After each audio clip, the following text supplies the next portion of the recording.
Perjalanan sebutir jagung tidak pernah sesederhana yang terlihat di permukaan piring makan kita. Ia adalah sebuah epik tentang interaksi antara mikrobia tanah, ketangguhan batang yang melawan angin, dan ketelatenan tangan manusia yang merawatnya. Budidaya jagung adalah sebuah siklus kehidupan yang menuntut harmoni antara kesabaran dan ketepatan waktu. Kesunyian di balik tanah. Segalanya bermula dari keheningan lahan yang baru saja dibersihkan. Sebelum benih menyentuh tanah, seorang petani harus menjadi seorang penerjemah alam. Ia melihat struktur tanah, apakah terlalu padat ataukah terlalu berpasir. Proses pengolahan lahan adalah fondasi utama. Tanah dibajak sedalam 20 cm untuk membalikkan nutrisi yang terpendam di bawah dan memberikan ruang bagi akar untuk bernapas. Di sini, pemberian pupuk organik seperti kompos atau kohe, kotoran hewan, bukan sekedar rutinitas, melainkan upaya menghidupkan kembali ekosistem mikroba yang akan menjadi pelayan setia bagi tanaman selama 100 hari ke depan. Ketika hari penanaman tiba, suasana ladang biasanya dipenuhi harapan. Benih jagung hibrida yang berwarna kemerahan karena proteksi fungisida diletakkan dengan penuh takzim ke dalam lubang tanam. Jarak tanam diatur dengan presisi, biasanya 70 cm x 20 cm, seolah-olah sedang menyusun barisan prajurit yang akan berjuang memperebutkan sinar matahari. Penutupan lubang dengan tanah gembur menandai dimulainya masa inkubasi. Di bawah permukaan yang gelap, benih menyerap kelembapan, enzim mulai bekerja, dan dalam waktu singkat, kekuatan hidup yang dahsyat memecah kulit biji yang keras. Kebangkitan hijau dan perjuangan awal. Antara hari keempat hingga ketujuh, keajaiban pertama muncul. Plumula atau tunas pertama menembus permukaan tanah. Daun-daun mungil ini berwarna hijau muda yang rapuh, namun membawa ambisi besar untuk menjulang tinggi. Ini adalah fase vegetatif awal, masa di mana tanaman jagung sangat rentan.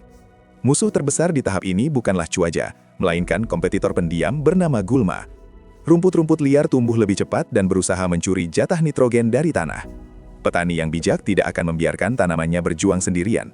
Penyiangan dilakukan dengan hati-hati agar tidak melukai akar jagung yang masih muda. Sembari menyiang, dilakukan pula pemupukan susulan pertama. Unsur nitrogen atau N menjadi menu utama agar batang tumbuh tegak dan daun melebar sempurna untuk menangkap energi surya.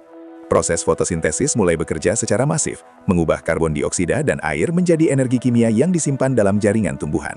Batang jagung yang awalnya hanya setinggi mata kaki, dalam hitungan minggu akan melampaui pinggang orang dewasa. Masa pubertas dan penyerbukan yang magis.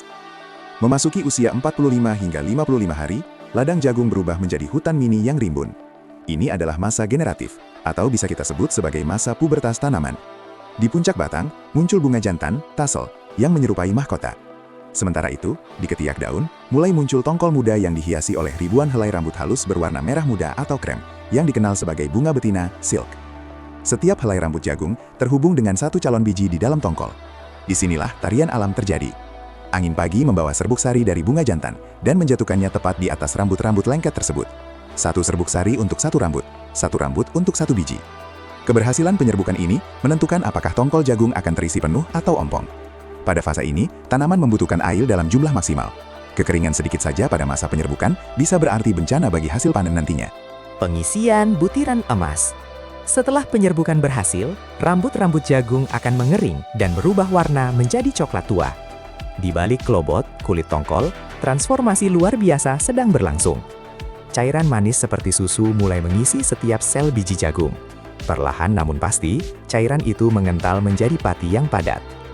Daun-daun jagung yang berada di bawah tongkol mulai menguning, tanda bahwa mereka telah menyerahkan seluruh nutrisinya untuk sang buah hati, tongkol jagung.